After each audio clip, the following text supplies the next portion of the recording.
Goeiedag. Good day, fellow South Africans from a warmish Brisbane. Okay, we're going to continue looking at one Cyril Ramaphosa and how corrupt he is. And first off, I've got to say that it's quite incredible that Australian, let me get it, wash my mouth up. African rainbow energy practitioners, or ARAP, have removed their website from the internet. This is not an accident. It's been deliberate, and I know exactly why they've done it. I'll link a video below where I expose how Ramaphosa has huge financial interests in the new gas fields that are going to be developed by Total south of the Cape, and how in ARAP's website they talk about gas being a renewable energy they're going to be concentrating on. You join the dots.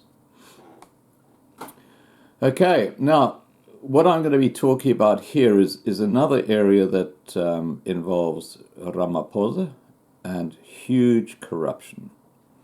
And it also involves death threats and a whole lot of other stuff that's now starting to come out. Okay, it is quite obvious to any student of geopolitics that the rise of President Ramaphosa was sparked by him acquiring the shares of Alexander Forbes. Now, I can link you to the earlier video where I talk about this, and but basically he acquired a huge percentage of that through BEE. This brings me to the rationale of why President Ramaphosa must extend the terms of reference of the Committee of Inquiry into the Public Investment Corporation. Very, very important, the Public Investment Corporation, or PIC. We'll be hearing a lot more about this, I think, in the next few weeks.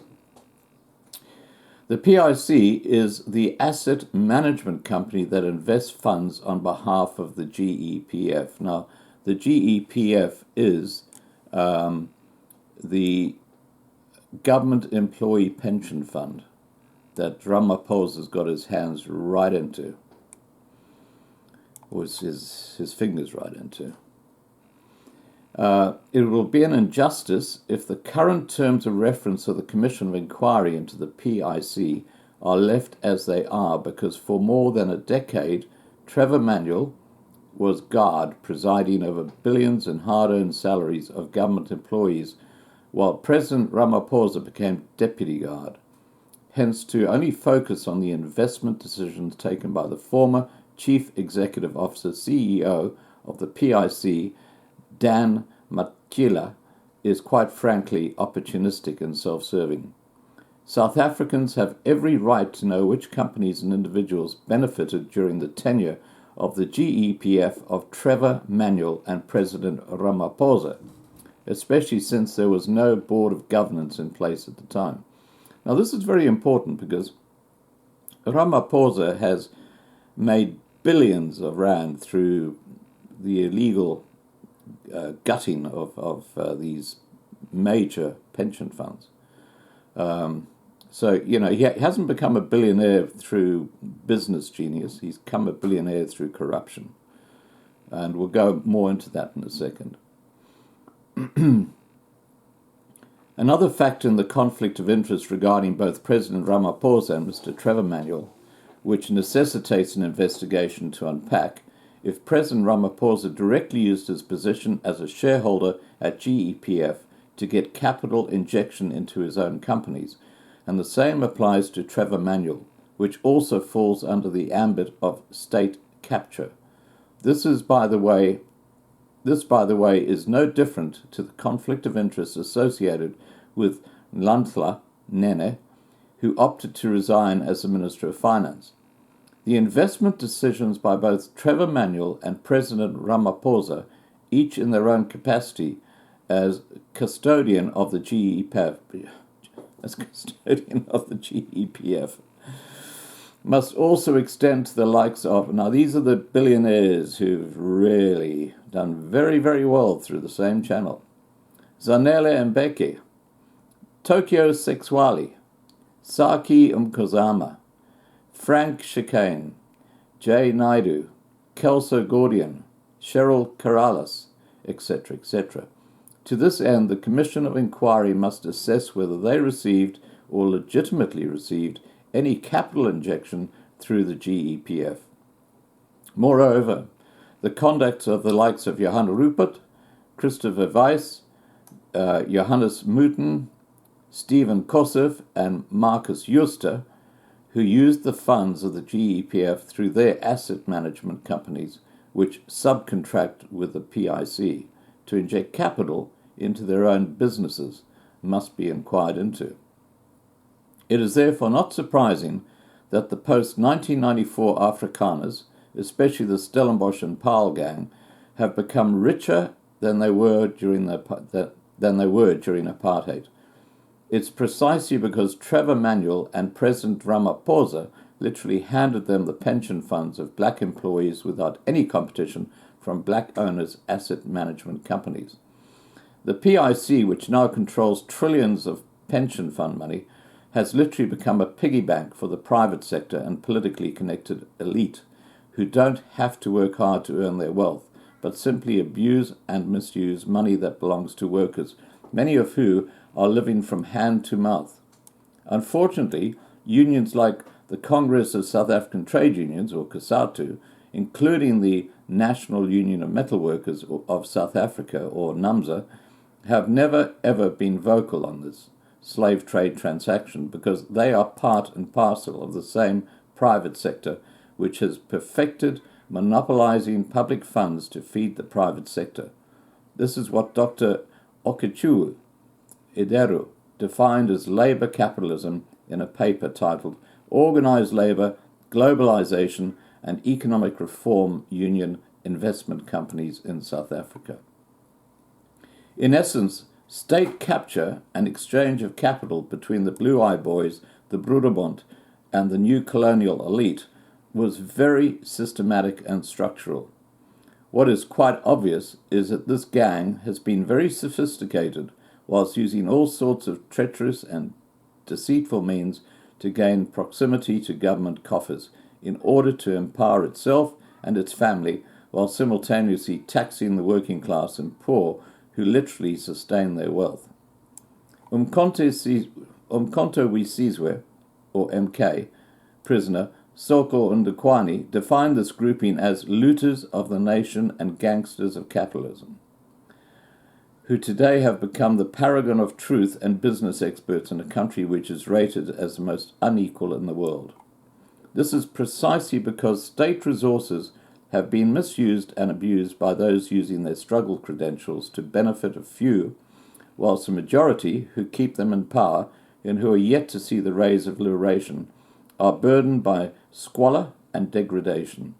This is sheer state capture, which has taken centuries to perfect, and in its collapse, we must never allow it to use danmachis as collateral damage. Now, there's a very interesting development with the PIC, and this is why I wanted to talk about this at this stage. Often I have this information and I just hold it back because I just get the sixth sense that, there's going to be the right moment in time to actually talk about it.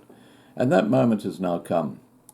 And basically, what's now happening, now let's remember that Ramaphosa is deeply involved with the PIC and the looting of money out of it. Death threats have been sent to witnesses expected to appear at the Public Investment Corporation Commission of Inquiry, established to investigate impropriety at the continent's largest asset manager. So this article is dated the 14th of February, which is today, which is yesterday. And it reads, anonymous death threats have been sent to witnesses who have appeared and are expected to appear at the Public Investment Corporation, or PIC, Commission of Inquiry in an effort to stop them from testifying about impropriety at the PIC. Connecting the dots here? One Cyril Ramaphosa on the one hand and death threats on the other hand. In a statement on Thursday, the PIC inquiry's economist, Tabi Lioko, said the Commission had received an anonymous SMS revealing death threats against individuals who have come forward to testify. The SMS makes claims of death threats to key individuals who have agreed to testify before the Commission at the upcoming hearings and those who have already given testimony, said Lioko. These threats cannot be taken lightly, and to this end, the Commission has reported the matter to the South African Police Service, he said. Now, seeing the SAPS, or South African Police Service, is in the pocket of the ANC, don't expect anything to happen there. These threats have had a negative impact on the willingness of witnesses to come forward. Anyone who receives similar threats must inform the Commission, and law enforcement agencies will be contacted in order to adequately deal with such threats. Good luck with that. Lioko told Daily Maverick that some of the threats were already circulating and some had been reported to the Commission by witnesses. President Cyril Ramaphosa appointed the inquiry in October to investigate allegations of impropriety regarding investment decisions, the functioning of the board, and whether officials abused their positions at the PIC, which manages over 2 trillion rand, the large majority of which comes from the Government Employees Pension Fund, GEPF. Now, you can probably start seeing how things are starting to, you can actually feel them solidifying what is actually going on here. Dion Botha, head of corporate affairs at the PIC, said on Thursday, the Public Investment Corporation is concerned about the reported threats to potential witnesses at the Commission inquiry into PIC. He added, the PIC is, however, comforted by the fact that these threats are receiving attention from law enforcement authorities.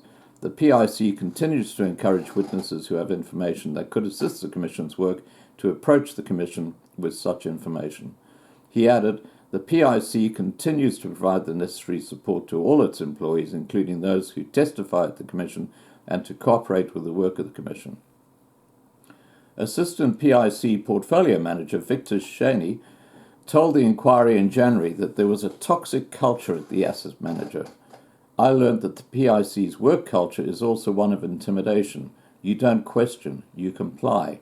Ostracism, fear, coercion, and undermining the independent research views of investment professionals. Shawnee, who was suspended by the PIC at the beginning of the inquiry, believed there are forces that are working against me, and this commission could be my only salvation to my good name and my professional integrity. The inquiry, chaired by former Supreme Court of Appeal Justice Lex Mpati, has heard claims of executives bypassing processes to make poor investments, particularly the 4.3 billion rand pumped into AO Technology Solutions linked to controversial businessman Iqbal Survey. Former CEO Dan Machila has been accused of pushing through the AO deal. The entire PIC board resigned while the inquiry was going on, as allegations continued to emerge against its members. In a statement on Monday, Mpati said, we have noted with great concern numerous anonymous messages circulating on various platforms, including emails and on WhatsApp, alleging improprieties and implicating various individuals within the PIC or with links to the PIC. This has had the effect of unduly putting in question the reputations of those named with no access to the necessary recourse mechanisms. The Commission must submit its first report to Ramaphosa on the 15th of February, and public hearings will resume on the 25th of February with a formidable lineup of witnesses, according to Mpati. Now, here's the sting in the tail. The Commission's putting a report together about the PIC, which Ramaphosa's had his hand deep in the till to fund his own operations, and they're going to give that report to Ramaphosa. How crazy is that? What happened to an independent referee? Which brings up this whole question, which I had in a video earlier today. Why has no one in government been charged for the incredible evidence that's been supplied to the Zondo Commission of Inquiry into Corruption? And, These politicians, the senior bureaucrats, they seem to be above the law. But if you use the K word in South Africa, bang, you're before the courts and you've got 3 years inside. This is absolutely ridiculous. Anyway, I'm going to leave it at that. We'll keep on slowly drip feeding the expose on one Cyril Ramaphosa as time goes by, because he is as corrupt as they come. Please remember to subscribe to be kept informed, and have a great day.